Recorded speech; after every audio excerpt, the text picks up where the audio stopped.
ये क्वेश्चन है राष्ट्रवाद क्या है। तो राष्ट्रवाद एक ऐसी भावना है जो किसी विशेष भौगोलिक सांस्कृतिक या सामाजिक परिवेश में रहने वाले लोगों का एकता का वाहक होता है। जैसे हम भारतीय हैं, अगर हम विदेश में जाते हैं तो क्या हम भारतीय हैं, ये हमारे राष्ट्र के प्रति सम्मान की बात है।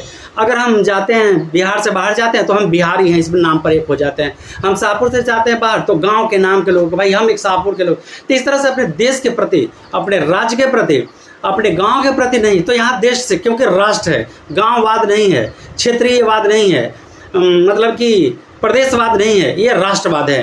तो राष्ट्रवाद एक ऐसी भावना है जो किसी विशेष भौगोलिक, सामाजिक या सांस्कृतिक परिवेश में रहने वाले लोगों का एकता का वाहक होता है। भाई हम भारतीय हैं तो टोटल भारतीय विदेश में एक हो जाएंगे। आप बिहारी हैं तो हम बिहारी हैं, बम्बई में जाकर बिहार के प्रति अत्याचार करेगा तो टोटल बिहारी एक हो जाएंगे। तो इस तरह से अपने राष्ट्र के प्रति प्रेम जगाने का एक तरीका है, राष्ट्रीय चेतना का उदय होता है इससे कि हम भारतीय हैं। जब हमें राष्ट्रवाद आया तभी हम देश के लिए कहा भाई हमें आज़ादी चाहिए, इंडिया से छोड़ो और जाओ। सबसे पहले फ्रांस का है, आपको पहले लेसन में दिया है फ्रांस की क्रांति। तो फ्रांस भी ब्रिटेन का गुलाम रहा है, वहाँ भी क्रांति लगभग 1779 ईस्वी के आसपास चली थी। तो वहाँ भी राष्ट्रवाद है। तो सबसे पहले पुनर्जागरण, मतलब फिर से जागो, हम फिर से आज़ाद होना चाहते हैं, तो ये पुनर्जागरण फ्रांस से शुरू हुआ था, इसलिए पहला चैप्टर में आपको फ्रांस के दिया हुआ है। तो सबसे पहले हम पढ़ लेंगे अपने भारत का राष्ट्रवाद, इसके बाद में पढ़ेंगे कुछ भी।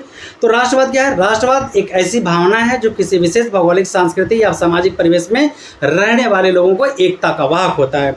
साथ साथ इसमें राष्ट्रीय चेतना का उदय होता है। हमें 19वीं शताब्दी में हम लोग राष्ट्रीय चेतना में शुरू हो गए थे। अब